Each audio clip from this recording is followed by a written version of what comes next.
Okay, Rich Van Tassel here. Today is Tuesday, February 2nd, Groundhog Day of 2016, but we're only going to do this once. That was a joke, obviously in poor taste. It's your weekly NBA report today. Starting out in the Eastern Conference, of course, the Cleveland Cavaliers have appeared to find their stride now. There's been reports of a players-only meeting that happened right before the firing of David Blatt. They've been able to rattle off 5 straight wins since then. Had a bit of a not rough time, but certainly did not come out flying out of the gates when Tyronn Lue was named head coach, but they've hit their stride and they have won 5 straight now, so good for them. The Toronto Raptors had their 11-game winning streak snapped last night. They're down to 32 and 16, now 3.5 games back of Cleveland. They lost to the Denver Nuggets. The Nuggets are not that good of a team. They're one of the weaker teams out west, so surprising they lost to a poor team, but it does happen, especially when you win 11 straight. Oftentimes, the team you lose to will be a pretty much an inferior opponent, and the same thing happened with the Golden State Warriors. They lost to the Milwaukee Bucks, and when I say inferior, I mean under 500 or a team that's not even going to the playoffs. Miami also very impressive. They've won 4 straight. They've gotten up to the third seed in the conference. Then you have teams 4 through 6 are all separated by only 1.5 games. Same thing with Miami, actually. They're just percentage points ahead of Atlanta. So teams 3 for 6 are 1.5 games apart. Going from Miami to Atlanta at 28 and 22, Chicago 26 and 21, Boston 27 and 22. Then you have Detroit and Indiana closing out the 7th and 8th spots. Every team above 500 in the playoff picture. You have the Charlotte Hornets at ninth. They're 23 and 25. They had a rough stretch in there. They're trying to get back into it. They're only 2 games out of a playoff spot. They're still in the plus in their differential at 2/10 of a point per game. Every other team in the conference is in the negative and obviously below 500. The Washington Wizards, they had a players only meeting. Let's see if things will turn around for them. They continue to struggle. I'm not sure they are going to be able to make the Eastern Conference Finals. Actually, I'm pretty sure that they won't at this point. It's just not clicking for them this year. Can they make the playoffs? Sure, they're only 3 out, but this is a team that's almost certainly going to lose in the 37 to 40 game mark, if not finish below 500. The Orlando Magic, they have struggled. They lost again last night. They were able to break the Boston Celtics 5 game winning streak. They were crazy hot, but they've certainly fizzled out when they got off to a hot start. Milwaukee looked like they had a shot to get back in it. They were at 20 and 27. They have now lost 3 straight games though. They're 20 and 30, 6 out of the last spot. This is a team that would have to go, what is it, 22 and 10 the rest of the way to finish above 500. So it's at that point in the season where you really got to look at it and take the losses and start seeing, well, because there's not that many games left. There's less than half, and see where it is for these teams that are under 500 and significantly under 500. How many games they have to win just to get above 500, and that's the bare minimum of being above 500 would be 22 and 10. We'll put Milwaukee at 42 and 40, so it's not even advanced up. And the last team in the East to make the playoffs very well could have 45 wins. Then you obviously have Brooklyn and Philadelphia. Brooklyn is 1 and 9 in the last 10. Philadelphia actually 3 and 7. They're still 7 and 41 though. Let's see if they can get to 15 wins. Out west, the Warriors again are finding their stride. Up to 44 and 4. They've won 7 straight. San Antonio now 4 games back. They're at 40 and 8. Still playing very well. They're 8 and 2 in their last 10, as well as Golden State. They did lose to Golden State though, and are really going to have a hard time to catch the Warriors as far as that top spot. But they're basically comfortably in the second spot because they have a 4 game lead over the Oklahoma City Thunder, who are 9-1 in their last 10. They're playing very well. Certainly, very much under the radar are the Oklahoma City Thunder, 14 and 8 on the road. They're 8.1 in their differential. That is the third best in the league. All three of these teams, the top 3 teams in the West, have the best differentials in the league, and they also have the 3 best records. You look at the Clippers as well; they are coming up. Or excuse me, Oklahoma City is behind Cleveland record-wise. Los Angeles, they have now won 4 straight. They had that big winning streak, lost a couple. Now they've won 4 straight again. A lot of talk about Blake Griffin, whether they're better without him. I disagree. We did the video on that.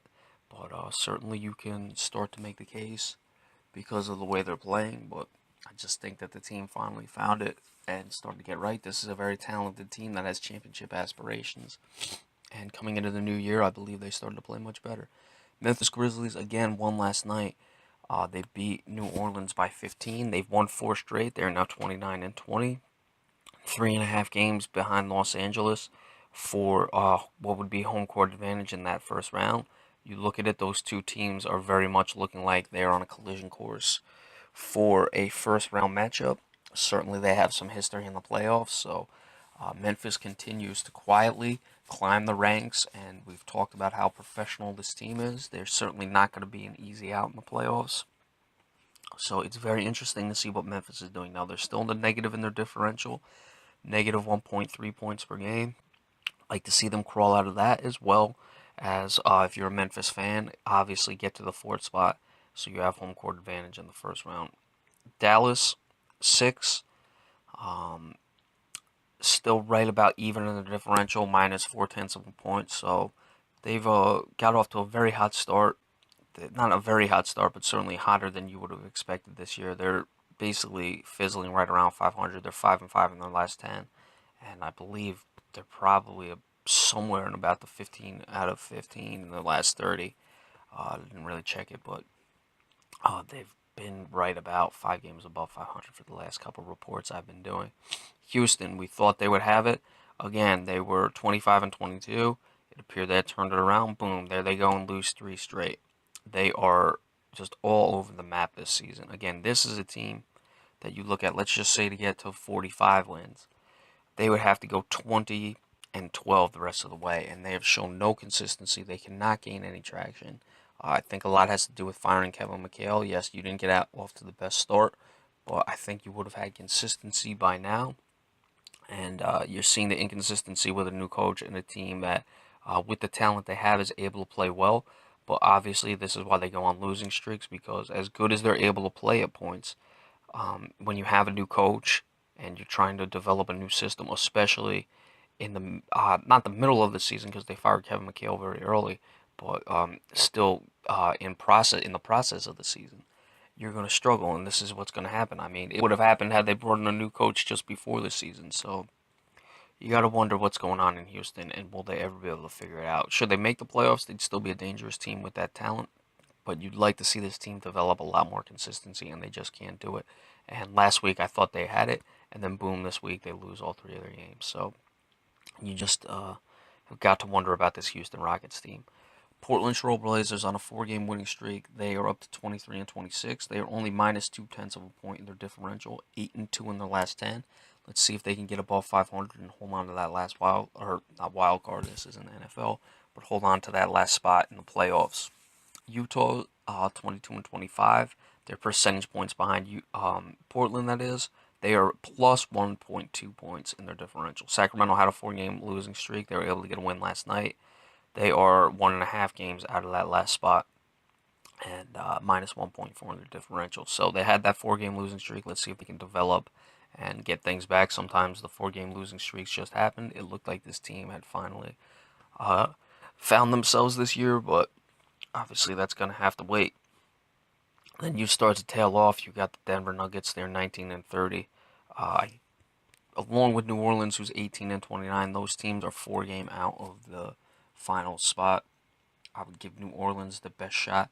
Again, New Orleans, just to get to 41-41 from their 18-29 right now, would have to go 23-12. It's a very tall task to ask of a team that is 7-3 in their last 10, so it's not impossible, but just hasn't found anything all season. The Phoenix Suns fired Jeff Hornacek. They are at 14-35. My, have they fallen losers of 4 straight. 1-9 in their last 10. I'm not really sure what to say about this. Hornacek clearly wasn't getting the job done.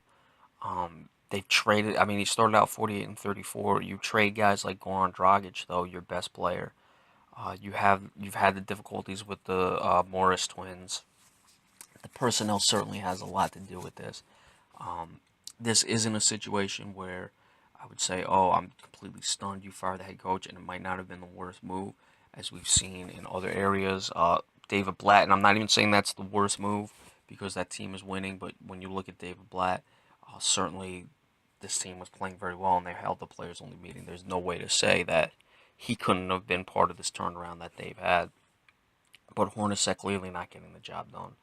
Minnesota, I was, the way this team's been playing, they've shown glimpses, but they're not translating to wins, and I'm a little surprised that it's not turning around by now. Let's see how they do coming out of the All-Star break if they can play above 500 in that sense and show the improvement because there's certainly a lot of talent on this team and they look to be on the rise, but they're just not translating with wins. And the Los Angeles Lakers are almost looking as bad as the Philadelphia 76ers. Folks, the Los Angeles Lakers are 9-41. They've lost 10 straight games. It's really getting bad. You just don't see this with the Los Angeles Lakers. So things are clearly going to change in the offseason because the Lakers will not tolerate this. All right, our power rankings. Golden State obviously still stays at number one. Going to give the Cleveland Cavaliers the number 2 spot with their 5-game winning streak. San Antonio Spurs number 3, 8-2 in their last 10. They're still up there. They had a bit of a rough spot though, and with Cleveland on the winning streak, you have to put Cleveland up there. Oklahoma City number 4, obviously, and going to drop the Raptors out because the Clippers are on a 4-game winning streak, and give it to them. Though the teams are right there record-wise, they're both tied. At 32-16. Los Angeles is on a 4-game winning streak. Toronto has a loss, so that's what drops them out. So there's your top 5 in the power rankings: Golden State, Cleveland, San Antonio, Oklahoma City, and Los Angeles. All right, so that is your weekly NBA report. Be sure to stay tuned for any more flash news alerts the rest of the week, and we will see you all on Friday at the latest for Super Bowl predictions on the radio. So enjoy the rest of your week, folks, and be sure to stay tuned to anything else. Thank you. Okay, Rich Van Tassel here. Today is